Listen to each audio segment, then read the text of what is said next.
Today's topic is the levels of qualification. I discuss professionalism and professionals a lot.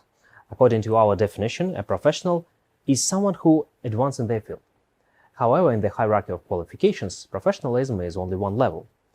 Understanding the entire hierarchy can help you figure out where you fit, how to move up the ranks, and what to do and what not to do to stay at the top. These levels are applicable to any particular field of knowledge or profession. We begin at the level of the negative one. This level is inhabited by the freaks. Because it's a negative qualification, it implies that freaks do more harm than good and that the knowledge they offer is of no value. They reject the advances made in science and technology. They promote myth and dangerous simplifications of knowledge, especially in medicine. They support a culture with low standards and a cake.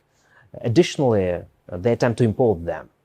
The most negative effect is the spread of this behavior. One should be careful about contacting these people. The first level is an outside observer. They are not opposing civilization's accomplishments in any way. They have heard a little bit about the industry, field, or profession being considered, but they are not particularly interested in it. They don't even consume any products. The second level is that of consumer or user. Consumers consume. They are interested in the product. To fulfill their needs, they purchase and use it. Sometimes they can give useful feedback. A reproducer makes up the third level. A significant difference appears in this situation. Only inhabitants of these and higher levels produce something great value. There is a simple consequence to this difference. It serves as a teaching tactic.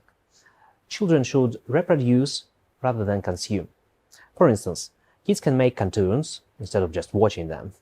They can put on a performance based on the book instead of just reading it. This makes a difference. Therefore, reproducers replicate what has already been done rather than create something new. It's not the most effective way to develop professionalism because reproducers frequently overlook the purposes of the elements when they copy a system, which could be a business, a piece of art, or anything else. For instance, interior designers can suggest a kitchen island, even in a small kitchen, because they frequently come across examples in design magazines or on Pinterest. In fact, though, it's possible that they simply don't know how kitchen islands work, because it takes up a lot of space. Its capacity to add extra storage and workspace is not as helpful in small kitchens. The fourth level is a developer or a professional. We have already said that professionals contribute to the profession. They achieve this by making systemic improvements, such as enhancing business procedures, offering better education, enhancing designs, etc. Unlike the previous level, developers are aware of how the system works. Certainly, there are small and big improvements. The greater the improvements are, the more qualified a professional is. The fifth and final level is that of creator. Creators create new systems. And in this instance, I'm not talking about novelty for a business as in the level before, but novelty for humanity. Creators include people like Albert Einstein, who developed the relativity theory and altered the paradigm in physics, and Charles Darwin, who developed the evolution theory and altered our worldview. I think you got the idea. The number of people at each level is distributed in a very understandable way. It looks like a hyperbola. The higher the results, the fewer the people who achieve them. By the way, this empirical law is named after George Zipf.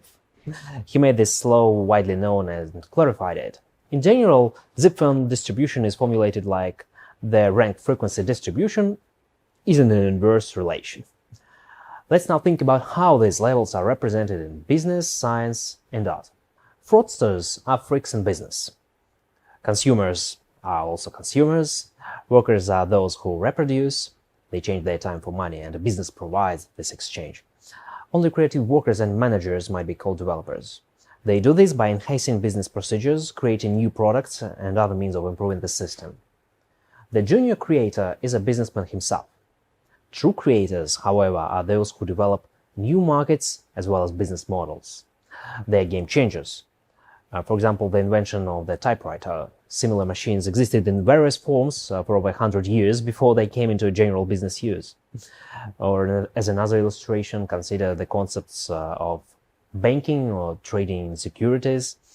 The most creative people in business are those who are the pioneers and creators of these new markets. So what about science? Freaks in science are those who support pseudoscience and reject the advancement of knowledge. Consumers are those who consume popular science products. Reproducers are those who create compilations or conventional summaries or special summaries that are helpful to professionals were covered in a previous video. Developers are researchers in particular fields, and creators are founders of new branches of science and even new sciences. I have already mentioned Darwin and Einstein. The list of prominent scientists goes on and on. I just want to mention Henry Poincaré, who laid the foundation of modern topology, mathematical physics, and chaos theory. The last example is art. Here we have painting lovers as consumers, imitators or copyists are reproducers, obviously. Those who invent new ideas within a genre are called developers, and those who create new genres are creators. The most weird example of creating a new genre is Black Square by Malevich. This work marked the emergence of suprematism, not to mention the people who were the beginning of cinematography. From these levels of qualification, we can infer the vector of growth. It consists of two stages. At the first stage, people turn from consuming to producing. In the second stage, they develop new solutions with increasing significance. Follow this strategy with the InfoCore channel, and for those of you who are interested in developing solutions and who want some guidance, we have developed a value-added reading course. Please scroll down to the additional information in the description and wait for the next video. Thank you.